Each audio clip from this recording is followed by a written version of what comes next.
दोस्तों स्वागत है आपका आज की बेहद बड़ी और ताजा खबरों में। जी हां, मजदूरों को लेकर बड़ी खबर आ रही है। अब इस सरकार ने ऐलान कर दिया है कि मजदूरों को किसी दूसरे राज्य में कमाने के लिए जाने की जरूरत नहीं है। अब उन्हें अपने राज्य में ही रोजगार दिया जाएगा। तो पूरी खबर जानेंगे। इसके अलावा दोस्तों अब लोन की ईएमआई पर 6 महीने तक मोरेटोरियम देने का ऐलान किया गया है। तो किन किन लोगों को इसका फायदा मिलेगा, इस खबर में आपको बताने वाले हैं। इसके अलावा दोस्तों केंद्रीय कर्मचारियों को बड़ी राहत मिलने वाली है। जी हाँ, लॉकडाउन के चलते सरकार ने महत्वपूर्ण निर्णय लिया है। तो पूरी खबर के बारे में आपको बताने वाले हैं। साथ ही दोस्तों प्रवासी श्रमिकों को 15 दिनों का राशन और 1000 रूपए भत्ता देगी ये सरकार। जी हाँ, तो आपको इस खबर के बारे में पूरा बताने वाले हैं। तो दोस्तों आज इन्हीं सब महत्वपूर्ण खबरों के बारे में आपको बताने वाले हैं। इसके अलावा भी कई अन्य महत्वपूर्ण खबरें हैं जिनके बारे में हम इस वीडियो में जानेंगे। तो दोस्तों वीडियो को अंत तक जरूर देखें। साथ ही दोस्तों यदि आप भी चाहते हैं कि भारत में लॉकडाउन जल्द ही खुले तो इस वीडियो को एक लाइक जरूर करें और साथ ही साथ कमेंट में ये भी बताते जरूर जाना कि आपका जिला और राज्य कौन सा है, क्योंकि आपके कमेंट्स पढ़कर ही आपके गृह क्षेत्र की हम खबरें लाने में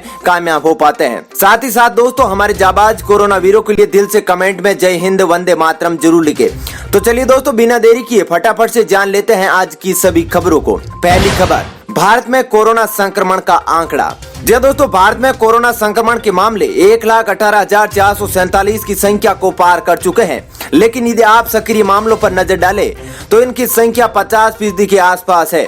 अर्थात भारत में 22 मई की सुबह भारत में वर्तमान में कुल सक्रिय मामलों की संख्या 66,330 है। साथ ही 48,534 लोग ठीक हो चुके हैं या उन्हें अस्पताल से छुट्टी मिल गई है और 3583 लोगों की मौत हुई है। वहीं पिछले 24 घंटों पर नजर डालें तो देश में कुल 6,088 नए मामले सामने आए। पिछले 24 घंटों में 3234 लोग ठीक हुए हैं और 148 लोगों की मृत्यु हुई है। चलिए दोस्तों अब जानते हैं अगली खबर। लोन की ईएमआई पर 6 महीने तक मोरेटोरियम देने का ऐलान, जाने कैसे मिलेगा फायदा। जी दोस्तों भारतीय रिजर्व बैंक ने कोरोना संकट के बीच लोगों को कॉर्पोरेट जगत की परेशानी से बचाने के लिए ईएमआई भुगतान टालने यानी मोरेटोरियम की सुविधा को 3 महीने के लिए और बढ़ा दिया है। असल में कोरोना लॉकडाउन जारी रहने की वजह से खासकर कॉर्पोरेट जगत द्वारा इस बात के लिए दबाव बनाया जा रहा था कि मोरेटोरियम की सुविधा 3 महीने तक आगे और बढ़ाई जाए।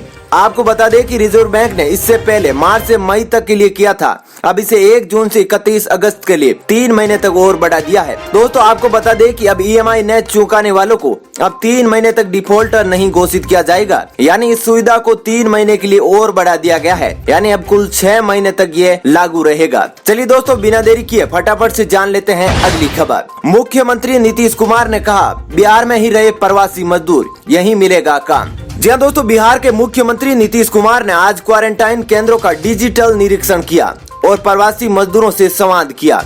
इस दौरान मुख्यमंत्री ने सभी लोगों से अपील की है कि सब लोग क्वारंटाइन सेंटर में रहे, यह सब लोगों के लिए हित में है। उन्होंने सभी से कहा कि आप तमाम लोग बिहार में ही रहे, आप सभी को बिहार में ही काम दिया जाएगा। मुख्यमंत्री ने अप्रवासियों से कहा कि उन्हें प्रदेश जाने की अब जरूरत नहीं पड़ेगी। अगर वे चाहे तो यहीं रह सकते हैं और अपने हुनर का इस्तेमाल कर बिहार के विकास में भूमिका निभा सकते हैं। मुख्यमंत्री ने कहा कि राज्य सरकार लगातार इसके लोगों के साथ साथ अन्य कामगारों को रोजगार मुहैया कराने की दिशा में कार्य योजना बनाकर काम कर रही है। चलिए दोस्तों अब जानते हैं अगली खबर। कांग्रेस अध्यक्ष सोनिया गांधी की बड़ी मुश्किलें, अब बिहार में भी मामला दर्ज। जी हाँ दोस्तों पीएम केयर्स फंड को लेकर विवाद खत्म होने का नाम नहीं ले रहा है। वहीं इस मामले में अब कांग्रेस की अंतरिम अध्यक्ष सोनिया गांधी मुश्किलों में फंसती नजर आ रही है। दरअसल केंद्र सरकार द्वारा कोविड-19 के लिए बनाए गए राहत कोष को लेकर किए गए अपने विवादित बयान की वजह से अब सोनिया गांधी पर एक और मामला दर्ज हुआ है। उत्तर प्रदेश समेत कई राज्यों के बाद अब बिहार में भी उनके खिलाफ एफआईआर दर्ज करवाई गई है। आपको बता दें कि पटना के कक्कड़बाग थाने में भाजपा के मीडिया प्रभारी रह चुके पंकज सिंह ने यह केस दर्ज कराया है। उन्होंने आरोप लगाया है कि पीएम केयर फंड पर सवाल उठाकर सोनिया गांधी लोगों को भड़का रही है। चलिए दोस्तों अब जानते हैं अगली खबर।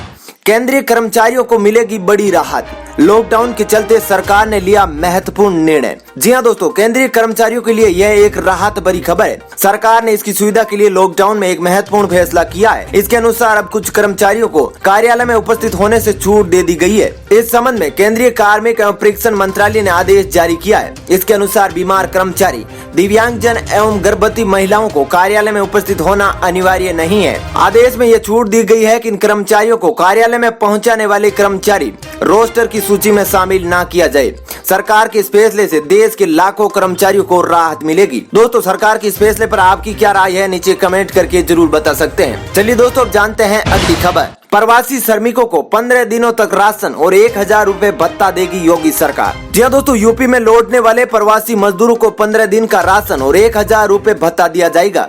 योगी सरकार ने इसके लिए अधिकारियों को निर्देश दिए हैं। अपर मुख्य सचिव गृह अवनीश अवस्थी ने एक प्रेस वार्ता में यह बताया कि सीएम योगी ने सभी प्रवासी श्रमिकों को 15 दिन के खाद्यान्न के साथ साथ उन्हें नियमित तौर पर खाद्यान्न उपलब्ध कराने के लिए उनका राशन कार्ड बनाए जाने के आदेश दिए हैं। साथ ही घर में क्वारंटीन के दौरान श्रमिकों को 1000 रुपए बतौर भत्ता राशि देने का आदेश दिया गया है। चलिए दोस्तों, अब जानते हैं अगली खबर। पीएम के राहत पैकेज पर भड़की ममता, कहा 1 लाख करोड़ के नुकसान पर 1000 करोड़ रुपए का पैकेज। जी हाँ दोस्तों, चक्रवाती तूफान अम्फान ने पश्चिम बंगाल में भारी तबाही मची। इस तबाही में 80 लोगों की जान भी चली गई। वहीं राज्य में अम्फान तूफान से मची तबाही को देखने और मदद के लिए राज्य की सीएम ममता बनर्जी ने प्रधानमंत्री नरेंद्र मोदी को हवाई दौरे के लिए कहा था, जिसके बाद पीएम मोदी ने अम्फान की तबाही को देखने के लिए बंगाल के कई जिलों का हवाई दौरा किया।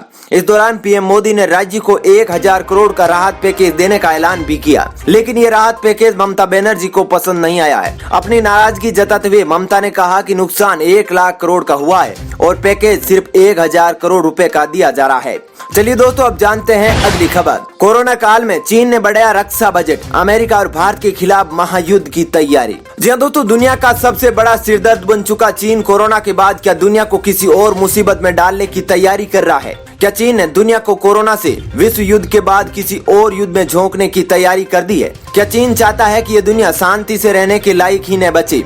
ये तमाम बातें इसलिए कही जा रही है क्योंकि चीन ने कोरोना काल में अपने रक्षा बजट को 6.6% तक बढ़ा दिया है। आपको बता दें कि चीन ने अपना रक्षा बजट बढ़ाकर 179 अरब डॉलर कर दिया है। अमेरिका के बाद सबसे अधिक सैन्य खर्च करने वाला चीन दुनिया का दूसरा सबसे बड़ा देश है। चीन का रक्षा बजट भारत के मुकाबले 3 गुना है। पिछले साल चीन का रक्षा बजट 177.6 अरब डॉलर था। Indian institute for defence and analysis के अनुसार भारत का रक्षा बजट 2020 में 66.9 अरब अमेरिकी डॉलर था। इस तरह चीन का ताजा रक्षा बजट भारत के मुकाबले 2.7 गुना अधिक है। चलिए दोस्तों, अब जानते हैं अगली खबर। मुंबई में शराब की शुरू होगी होम डिलीवरी, काउंटर सेल पर लगेगी रोक। जी हाँ दोस्तों, कोरोना लॉकडाउन के बीच महाराष्ट्र सरकार ने मुंबई में शराब की होम डिलीवरी की अनुमति दे दी है। नगरीय निकाय ने कहा है कि मुंबई में शराब की होम डिलीवरी की अनुमति दे दी गई है, लेकिन कंटेनमेंट जोन में प्रतिबंध रहेगा। साथ ही दुकान में काउंटर से बिक्री पर फिलहाल रोक लगा दी गई है। बता दें कि नगरीय निकाय ने शराब की होम डिलीवरी का फैसला कोरोना वायरस संक्रमण को देखते हुए लिया है। चलिए दोस्तों, अब जानते हैं अगली खबर। शिवराज सिंह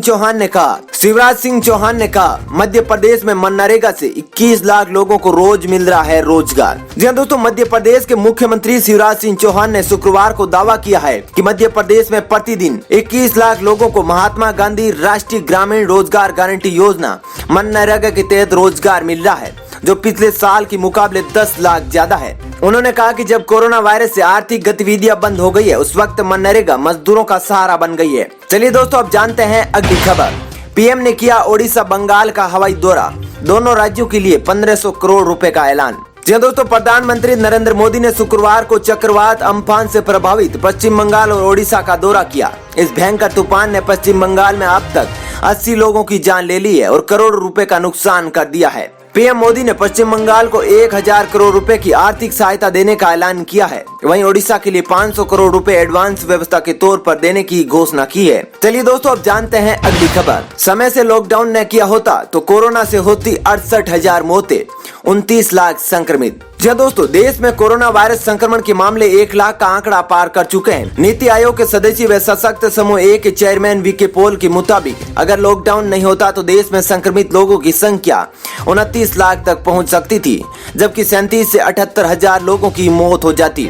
वीके पॉल ने कहा कि लॉकडाउन लगाने के कारण देश में 3 अप्रैल के बाद कोविड-19 संक्रमण के मामलों की वृद्धि दर में गिरावट दर्ज की गई है। लॉकडाउन के कारण देश में कोरोना वायरस के मामले उतनी तेजी से नहीं बढ़ पाए जितना लॉकडाउन ना होने से बढ़ सकते थे। दोस्तों, फिलहाल इस वीडियो में इतना ही। ऐसे ही लेटेस्ट खबरें देखते रहने के लिए आप हमारे चैनल को सब्सक्राइब कर सकते हैं। साथ ही दोस्तों, वीडियो के बारे में आपकी जैसी भी राय हो नीचे कमेंट करके जरूर बताना। और दोस्तों, यदि आप भी हमारी मेहनत को सपोर्ट करना चाहते हैं तो इस वीडियो को लाइक और शेयर कर सकते हैं। धन्यवाद।